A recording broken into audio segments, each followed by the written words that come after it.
Good morning friends, I am Vishal Vora. As you are aware, I and Nishant have started a blog called the fellowisinvestor.in. The purpose of this blog is to create an awareness in the investing community about the global macroeconomic events and to create an understanding of the systemic risk involved while investing. Before we proceed to today's video, let me make a disclosure. This video is only for information purpose and not an investment advice. The topic of today is the strength in the dollar and the strength in the gold markets. Many of you had asked a question why the dollar is moving up in spite of the fact that the Fed has been giving a huge amount of stimulus, and in spite of the strength in dollar, gold markets were moving up. To answer this question, I would like to take a sequence of chronological events into consideration that have happened from 2008.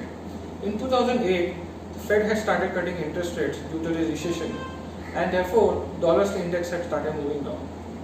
Between 2010 to 2014, many countries and corporations took dollar-denominated debt to help in their investment activities as dollar was cheap. By 2015, things had started reversing. The commodity index, which has strengthened during this period, has started moving down. The dollar index has started moving up from 80 to 100, registering a 25% jump between 2014 and 2016. Many of the European countries had cut down interest rates and had moved down to zero or even gone negative. During this period, countries which had taken huge amount of dollar debt and had low reserves were facing issues regarding dollar payments. In 2018, when the Fed stopped hiking interest rates, the interest rate on the Fed had already jumped to 2%. By this time, many of the European and Japanese countries which had negative interest rate also had negative real yield on their bonds, and therefore treasuries became a very important market and money started flowing into the treasuries as well. And some of the countries during this period had started defaulting on the dollar denominated debt. The problem became more acute and more visible into September 2019 when the Fed had to step in and intervene in the repo market operations due to the shortage of dollars in the market. The repo operations continued till March 2020, and size of the repo operations had increased to about $200 billion per day. The total dollar denominated debt outside the US is around $11.7 trillion.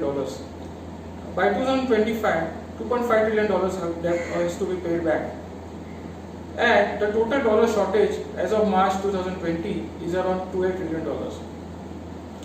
In 2020, we had this virus issue and China market stopped operating. At the same time, trade had stopped completely. Many of the ports and airports had stopped out, and therefore markets had started crashing and creating a further dollar shortage. As dollar is also considered a safe haven, money started flowing into the dollar and dollar further gained strength. This strength in the dollar affected many of the exporting countries where trade had stopped and dollar flow had also stopped, and therefore they had difficulty in making interest payments.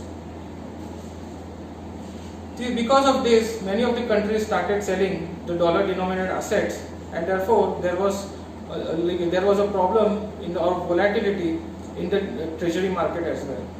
To counter this, Fed has started swap lines, and total 13 swap lines were started to ease the flow of liquidity and to bring dollar back to its normal position. This helped to steady the movement in the dollar.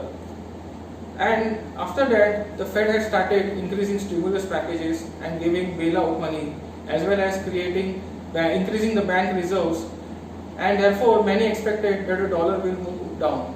But as you are aware, this money is not yet flown to the economy, and also at the same time, many of the European countries have also given their stimulus packages, which are also of significant size. However, the total dollar shortage in the market is so big that still the stimulus won't be able to fill this gap. And in fact, more dollar shortage will create more necessity for dollar, therefore strengthening the dollar further. We expect the dollar to remain stronger, and in spite of the stimulus packages being announced, won't be enough to counter the strength in the dollar.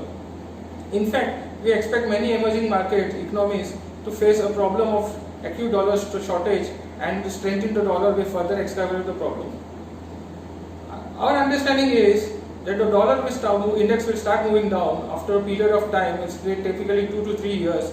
But before that, it would have caused a lot of pain to the emerging market economies, especially those that are in need of dollar and don't have enough dollar reserves in their own currency, with the reserve banks. Now coming to the question of strength in the gold market. As you are aware, many of the currencies, especially the euro and the Japanese, have been weakening for quite some time. And therefore, many investors have taken shelter in gold to hedge against this fall in purchasing power.